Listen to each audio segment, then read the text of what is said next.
इस वक्त ये बड़ी जानकारी मिल रही है सुप्रीम कोर्ट से। तो डिप्टी स्पीकर के खिलाफ अविश्वास का प्रस्ताव है, लेकिन डिप्टी स्पीकर उसके बावजूद विधायकों को नोटिस भेज रहे हैं। यह कहा गया कि जब तक डिप्टी स्पीकर के पद पर फैसला नहीं हो जाता कि वो रहेंगे कि उन्हें हटाया जाएगा, तब तक वो कैसे आगे की कार्रवाई कर सकते हैं, दलील रखी गई है। और नीरज किशन कौल बागी विधायकों की तरफ से दलील रख रहे हैं। सुप्रीम कोर्ट ने एक टिप्पणी की है कि आप पहले हाई कोर्ट में अपील क्यों नहीं करते, आप सीधे सुप्रीम कोर्ट आए हैं। सुप्रीम कोर्ट ने कहा कि आप हाई कोर्ट में दलील क्यों नहीं रखते हैं। हमारे साथ राजू राज ज्यादा जानकारी के साथ इस वक्त जुड़े हुए हैं। राजू, अपडेट जरा बताइए, अंदर क्या हो रहा है, क्या क्या कहा जा रहा है? देखिए, अभी सुप्रीम कोर्ट के अंदर सुनवाई शुरू होनी थी और सुनवाई शुरू हो गई है। आइटम नंबर 34 रखा गया था और अभी जो बागी विधायक की तरफ से नीरज किशन कौल वो अपनी दलील रखने, उन्होंने कहा है कि जब तक उपसभापति को हटाने पर प्रस्ताव का फैसला नहीं हो जाता तब तक अयोग्य ठहराने की जो कार्रवाई है उसे आगे नहीं बढ़ाया जा सकता। ये काफ़ी महत्वपूर्ण है। जिस तरीके से 16 जो विधायक है जिसको अयोग्य ठहराने की नोटिस जारी किया गया था, उसी की मांग को याचिका लगाई गई थी और उसी याचिका पर आज फैसला सुनवाई होना है। सुप्रीम कोर्ट में सुनवाई चल रही है। जिस तरीके से नीरज किशन कौल ने कहा है कि उपसभापति को हटाने का जो प्रस्ताव का फैसला नहीं हो जाता तब तक उन्हें अयोग्य ठहराने की कार्रवाई को आगे नहीं बढ़ाया जा सकता। इसके अलावा कोर्ट ने सवाल भी ये भी कहा कि आपने हाई कोर्ट का रुख क्यों नहीं किया। एक बड़ा सवाल कोर्ट की तरफ से भी रखा गया कि पहले हाई कोर्ट का रुख रखना चाहिए था, उसका आपने हाई कोर्ट का रुख करने के बजाय आपने सुप्रीम कोर्ट का रुख रखा। अभी भी नीरज कौल अभी अपनी दलील रख रहे हैं। जिस तरीके से मुश्किल हालात हैं उसका जिक्र करते हुए उन्होंने कहा है कि बागी विधायकों के लिए उनकी सुरक्षा खतरे में है। इसी मद्देनजर सूरत हाई कोर्ट में जाना उपयुक्त नहीं था, इसलिए उन्होंने सुप्रीम कोर्ट का रुख अपनाया। तो अभी पूरे मामले में सुनवाई चल रही है और इस बात का भी जिक्र किया गया जिस तरीके से संजय राउत की तरफ से धमकी दिए जा रहे हैं उसका जिक्र किया गया। 40 पहुंचेंगे, इस तमाम तरह की धमकियों का जिक्र सुप्रीम कोर्ट में नीरज कौल रख रहे हैं। अब देखना होगा कि जो कपिल सिब्बल जो सरकार उद्धव ठाकरे की तरफ से जो अपनी जवाब रखेंगे उनका क्या दलील होता है। लेकिन अभी सुनवाई चल रही है, नीरज कौल अपनी दलील सुप्रीम कोर्ट के सामने रख रहे हैं। 2 जजों की बेंच में बिल्कुल राजू, ये जरा बात आप दोबारा दोहराइए। माननीय सुप्रीम कोर्ट ने कहा कि आपको तो हाई कोर्ट जाना चाहिए था और हाई कोर्ट आप क्यों नहीं गए, इसके जवाब में नीरज किशन कौल ने क्या दलील रखी है, जरा ये दोबारा दोहराइए। सुरक्षा को लेकर सवाल उन्होंने किए हैं। देखिए, बिल्कुल जो याचिका दायर की गई थी उसमें सुरक्षा को लेकर भी सवाल उठाया गया। आज जब सुनवाई अभी कुछ देर पहले सुप्रीम कोर्ट में शुरू हुई तो सुप्रीम कोर्ट ने कहा कि आपको हाई कोर्ट का रुख रखना चाहिए था। इसका जवाब नीरज किशन कौल ने रखा है। उनका साफ तौर पर कहना है कि तमाम जो बागी विधायक है उनकी सुरक्षा खतरे में है और सूरत में हाई कोर्ट में उपयुक्त नहीं है। ऐसी सूरत में हाई कोर्ट जाना उपयुक्त नहीं था और जिस तरीके से संजय राउत और तमाम विधायकों को धमकी दे रहे थे, 40 पहुंचाने की बात कर रहे थे, ऐसी स्थिति में हाईकोर्ट जाना मुश्किल था और इसी लिहाज से उन्होंने सुप्रीम कोर्ट का रुख रखा और सुप्रीम कोर्ट में भी सुनवाई चल रही है। इसके अलावा देखिए, अभी जानकारी मिल पाई है, सुप्रीम कोर्ट ने संविधान पीठ पहले ही तय कर चुकी है कि हटाए जाने का प्रस्ताव लंबित रहते हुए कोई स्पीकर, डिप्टी स्पीकर अयोग्य ठहराए जाने की कार्रवाई को आगे नहीं बढ़ा सकते। ये नीरज किशन कौल की तरफ से ये भी बात रखा गया कि सुप्रीम कोर्ट के संविधान पे जो सुप्रीम कोर्ट ने पहले ही इस बात को तय कर चुकी है कि हटाए जाने का जो प्रस्ताव है लंबित रहते हुए कोई स्पीकर या डिप्टी स्पीकर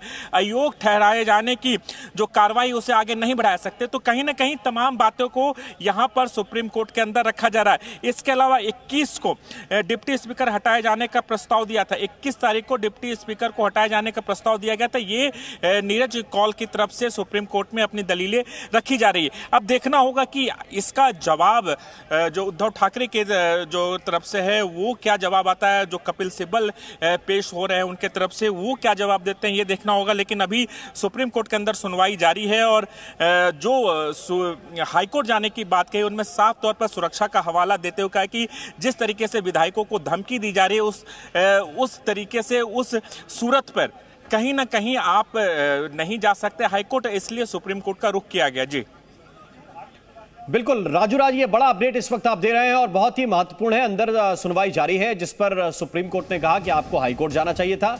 हाईकोर्ट में जो शिंदे गुट के वकील हैं वो स्पष्ट तौर पर अपनी चीजों को रख रहे हैं और उनका कहना है कि संजय राउत तो धमकी दे रहे हैं और इसलिए जो विधायकों की सुरक्षा है वो खतरे में है। जब विधायक असुरक्षित हैं तो कैसे महाराष्ट्र में जाया जा सकता है या कैसे हाईकोर्ट जाया जा सकता है? उन्होंने ये दलील रखी है कि संजय राउत धमकाते हैं, जगह जगह प्रदर्शन हो रहे हैं और इस सूरत में जब धमकियां मिल रही हैं तो विधायक असुरक्षित महसूस कर रहे हैं और इसीलिए वो हाईकोर्ट का रुख नहीं किए। हमारे साथ इस वक्त विशाल भी हैं, अश्विन पांडे भी जुड़े हुए हैं, राजू राज भी लगातार अपडेट कर रहे हैं। पहले विशाल पांडे आपके पास आ रहा हूं। विशाल, ये बात जो कही गई, एक बार फिर से संजय राउत की तरफ दलीलें घूम रही हैं कि संजय राउत धमकाने की भाषा में बात करते हैं, तो कैसे राज्य में जाया जा सकता है या हाईकोर्ट का रुख किया जा सकता है? देखिए बिल्कुल, क्योंकि यहाँ पर सुप्रीम कोर्ट ने पूछा बागी विधायकों के वकील से कि हाईकोर्ट क्यों नहीं गए। उस पर यह जवाब दिया है कि सुरक्षा कारणों के चलते, क्योंकि जिस तरह की धमकियां विधायकों को मिल रही हैं उसके चलते वो हाईकोर्ट नहीं गए, सुप्रीम कोर्ट पहुंचे हैं। और जो सबसे पहली मांग यहाँ पर बागी विधायकों के वकील की तरफ से रखी गई है वो यही है कि जब तक डिप्टी स्पीकर के खिलाफ जो प्रस्ताव लाया गया था 21 जून को, उस पर कोई फैसला नहीं हो जाता है, तब तक विधायकों के अयोग्य घोषित करने वाले नोटिस पर कोई फैसला ना लिया जाए। इस पर कोई डायरेक्शन सुप्रीम कोर्ट की तरफ से दिया जाए। और इसके पक्ष में सुप्रीम कोर्ट की संविधान पीठ का भी एक हवाला दिया गया है बागी विधायकों की वकील की तरफ से, जिसमें यह कहा गया है कि हटाए जाने के प्रस्ताव के लंबित रहते हुए कोई स्पीकर या डिप्टी स्पीकर अयोग्य ठहराए जाने की कार्रवाई को आगे नहीं बढ़ा सकता है। यानी ये जो मांग यहां पर बागी विधायकों की तरफ से रखी जा रही है ये इसी चीज को लेकर है कि उनकी सदस्यता बची रहे, उन पर कोई फैसला तब तक ना हो जब तक डिप्टी स्पीकर को हटाने पर कोई बात ना बन जाए। लेकिन अब देखना यह है कि उनके पास चलते हैं। अश्विन, एक बात यह भी रखी गई कि 21 तारीख को डिप्टी स्पीकर के खिलाफ अविश्वास का प्रस्ताव दिया गया था, यानी नोटिस काफी बाद में दिया गया विधायकों को, उससे पहले डिप्टी स्पीकर के खिलाफ अविश्वास प्रस्ताव रखा जा चुका है। क्या इसकी स्थिति थी, जरा विस्तार से समझाइए।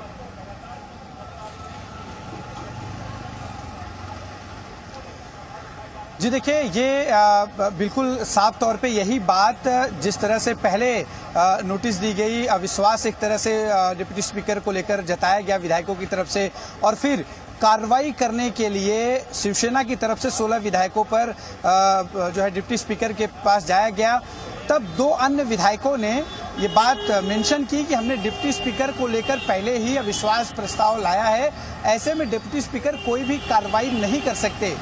ये बात लगातार रखी जा रही है और जब कोई भी स्टेप नहीं लिया गया जो है डिप्टी स्पीकर की तरफ से, और लगातार जो अटॉर्नी जनरल है उनसे आशुतोष कुमकुनी, उन्हें बुलाया गया, उनसे पूरे चीज़ों को समझा गया और फिर एक नोटिस इशू कर दी गई बगैर कोई स्टेप लिए। जो अविश्वास प्रस्ताव इन विधायकों ने लाया था उस पर उसको अभी संज्ञान लिए नोटिस इशू की गई। तब ये तय हो गया था एकनाथ शिंदे गुट की तरफ से कि वो अब कोर्ट का रुख करेंगे और कोर्ट से ही जो कुछ होगा अब वहीं से निर्णय लाया जाएगा। जाहिर सी बात है, सीधे सुप्रीम कोर्ट गए हैं और वहां से, जैसा कि हमारे सहयोगी बता भी रहे थे, कि कोर्ट ने भी उनसे पूछा कि आप हाई कोर्ट क्यों नहीं गए, तो उन्होंने सुरक्षा का हवाला दिया कि वहां पर जिस तरह से कल ही संजय राउत का एक बयान आया कि 40 विधायकों की डेड बॉडी आएगी, उनका जो है सीरियस पोस्टमार्टम हम करेंगे। तो इस तरह की जो धमकियां दी जा रही हैं, जो आगजनी की जा रही है, पोस्टर फाड़े जा रहे हैं, आंदोलन हो रहा है, इन तमाम चीजों का जो खतरा इन विधायकों पर बना हुआ है, इसलिए ये सभी सीधे सुप्रीम कोर्ट गए हैं। और अब सुप्रीम कोर्ट का जो फैसला आएगा, जाहिर सी बात है, वो बेहद अहम होगा इस पूरे महाराष्ट्र के पॉलिटिकल ड्रामे को लेकर। जी बिल्कुल, ये बहुत महत्वपूर्ण है। अंदर क्या हो रहा है ये भी विस्तार से आपको बता रहे हैं। अजय चौधरी की जो नियुक्ति है वो गलत है, ये भी कहा गया कि विधायकों को नोटिस करना, अयोग्य ठहराना, ये भी गलत है।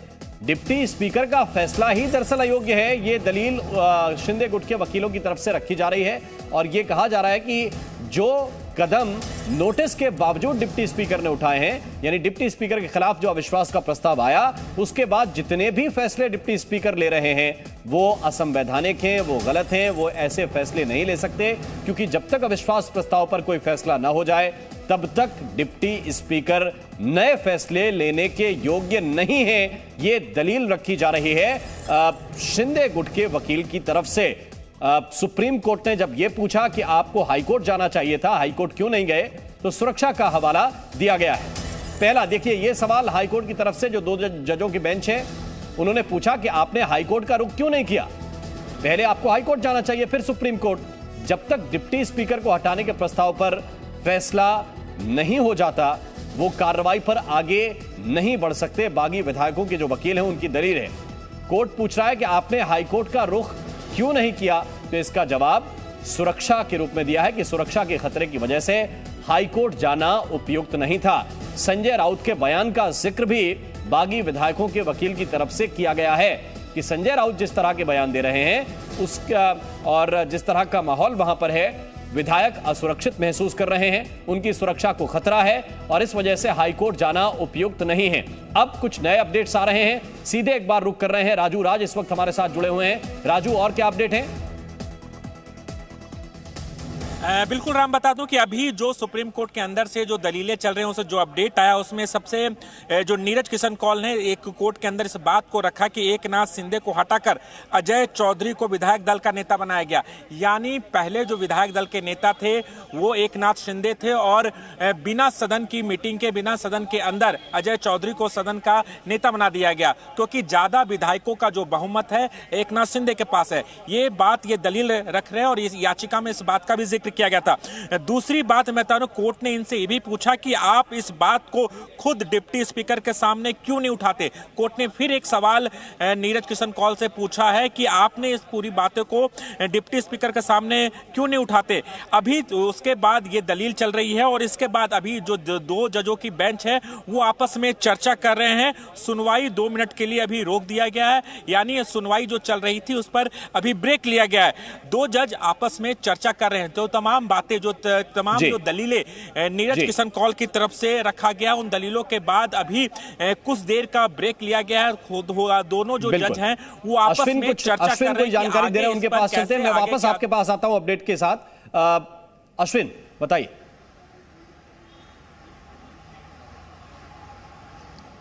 जी देखिए, ये जो सुप्रीम कोर्ट ने पूछा है कि ये मुद्दा आप वहां क्यों नहीं उठाते, तो आपको बता दें कि 2 विधायकों ने लेटर लिखा था बकायदा कि आपके खिलाफ पहले से ही मामला पेंडिंग है, ऐसे में आप हमारे ऊपर कोई एक्शन, यानी कि शिवसेना के विधायकों के ऊपर कोई एक्शन नहीं ले सकते।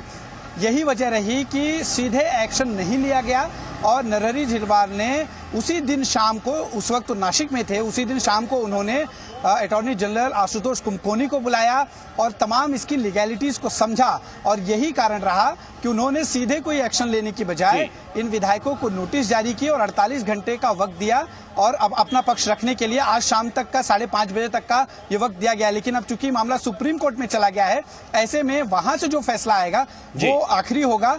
तब तक जो कार्रवाई है वो फिलहाल ना हो, ये बात भी जो हमारे एकनाथ के शिंदे के वकील।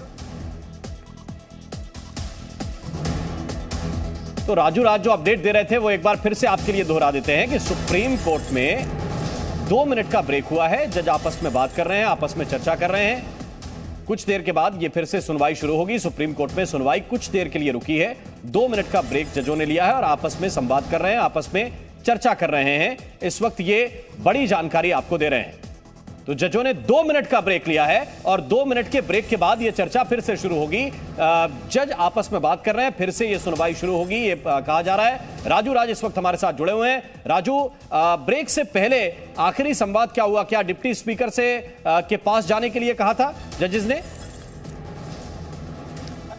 देखिए, निश्चित तौर पर जब इस पूरे मामले की दलील नीरज किशन कौल रख रहे थे तो सुप्रीम कोर्ट की तरफ से ये भी कहा कि आप लोग को डिप्टी स्पीकर के पास क्यों नहीं गए, ये सवाल पूछा गया। उसके बाद 2 जजों की जो बेंच है वो आपस में चर्चा की, 2 मिनट का ब्रेक लिया और अभी जो अपडेट राम सामने आया है उसके मुताबिक अभी दोनों जजों की जो बेंच थी अब उठ गई है। देखिए, 1:50 का वक्त होता है, अमूमन 1:30 बजे का जो समय होता है सुप्रीम कोर्ट में लंच ब्रेक का टाइम होता है, आधे घंटे का ब्रेक होता है।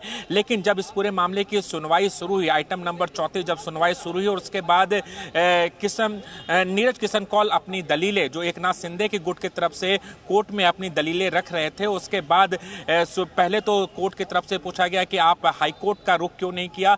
इसका जवाब दिया गया कि हाईकोर्ट चूंकि सुरक्षा को लेकर काफी सवाल उठ रहे थे, तमाम जो विधायक हैं, जो शिंदे गुट हैं, उन्हें धमकियां दी जा रही थी और ये धमकी संजय राउत की तरफ से दी गई थी, ये उसका जवाब था। दूसरा, जब दलीलें सुप्रीम कोर्ट ने सुनी और सुप्रीम कोर्ट ने साफ तौर पर इस बात का जिक्र किया कि आपको डिप्टी स्पीकर के पास जाना चाहिए था, इस बात की चर्चा हुई थी और इसका जवाब जो नीरज कौल की तरफ से दिया जा रहा था। और उसके बाद जो जजों की बेंच थी, जस्टिस सूर्यकांत और जस्टिस पालीदार की जो बेंच थी, उस बेंच में पहले जजों के बीच चर्चा हुई, उन्होंने 2 मिनट का ब्रेक लिया और अभी वो बेंच उठ गई है। हो सकता है उन्होंने लंच ब्रेक लिया हो और लंच ब्रेक के बाद वो दोबारा से इस पूरे मामले की सुनवाई शुरू को, लेकिन अभी जो ब्रेक टाइम चल रहा है और अब ब्रेक के बाद अब देखना होगा कि अब जो सुनवाई होती है कि 2 बजे के बाद होती है या कुछ और समय लगता है।